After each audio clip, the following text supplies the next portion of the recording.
नमस्कार, स्वागत है आप सभी का जनसत्य न्यूज पर। मैं हूं आपके साथ अनु सिंह। कहते हैं वक्त से बेहतर तालीम कोई नहीं दे सकता। साल 2020 भी कुछ ऐसा ही रहा। साल के साथ आए कोरोना से हमने बहुत कुछ सीखा, बहुत खोया तो कुछ नई चीजें सीखी भी, कुछ पुरानी चीजों का महत्व भी समझा जिसे हम जानते तो थे लेकिन नजरअंदाज करते थे। देखिए हमारी ये खास रिपोर्ट। कहते हैं कि इंसान मुश्किलों और आपदाओं से सबसे ज्यादा सीखता है। यकीनी तौर पर कोरोना महामारी एक बहुत बड़ी समस्या है, लेकिन इससे पहले भी आपदाएं आई हैं। हर डिजास्टर से हमने सीखा भी है और अपने जीने के तरीके में बदलाव भी किया है। अहम ये है कि हम नई लर्निंग को कितने दिनों तक याद रखेंगे। इंसानी फितरत की नजर से देखा जाए तो इंसान बस बड़ी चीजों को याद रखता है, लेकिन छोटी चीजों को भूल जाता है।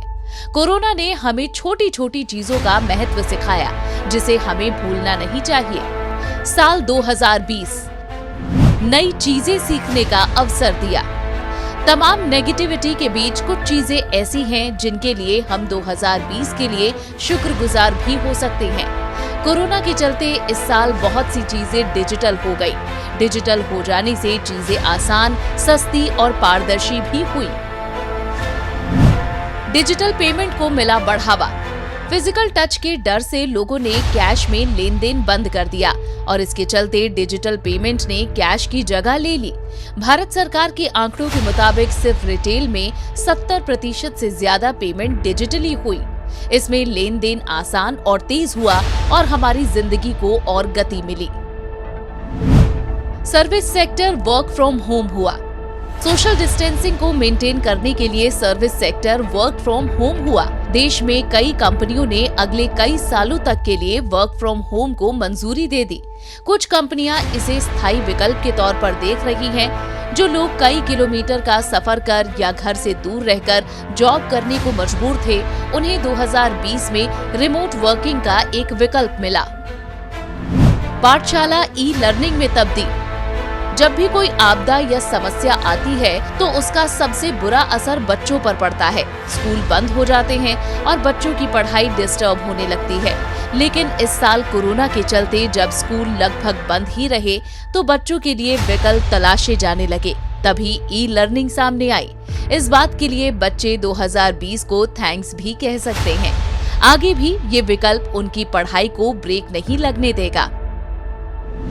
वर्चुअल वेडिंग के अनोखे आइडिया। इस साल शादियों का सीजन भी कोरोना की भेंट चढ़ गया। बहुत सी शादियां कैंसिल हो गईं, लेकिन इस बीच वर्चुअल वेडिंग के अनोखे आइडिया को इजाद किया गया। पूरी दुनिया में करीब 12,000 शादियां ऑनलाइन हुई। वर्चुअल ट्रैवलिंग का आइडिया इजाद। इस साल कोरोना वायरस के चलते दुनिया ठहर सी गई थी। लोग महीनों तक घर में ही रहे। कहीं भी आने जाने की मंजूरी तब तो बिल्कुल नहीं थी जब लॉकडाउन चल रहा था। इस बीच ट्रैवलिंग कंपनियों ने वर्चुअल ट्रैवलिंग का आइडिया इजाद किया। ये भी आने वाले समय में ट्रैवलिंग का ऑप्शन साबित होगा। मतलब कोरोना ने सब कुछ लिया तो बहुत कुछ सीखने का मौका भी दिया। Bureau report, Jansatya news. तो वाकई वक्त से अच्छा टीचर कोई नहीं होता। हमारी ये खास पेशकश आपको पसंद आई हो तो इसे लाइक और शेयर जरूर करें। हमारे चैनल को सब्सक्राइब करना ना भूलें। नमस्कार। जनसत्य न्यूज के सभी दर्शकों को नव वर्ष की हार्दिक शुभकामनाएं। उम्मीद है आने वाला साल आप सबके लिए बहुत सारी खुशियां लेकर आएगा। आप सब लोग खुश रहेंगे और खूब तरक्की करेंगे। मेरी तरफ से आप सबको नव वर्ष की बहुत बहुत शुभकामनाएं। जय हिंद।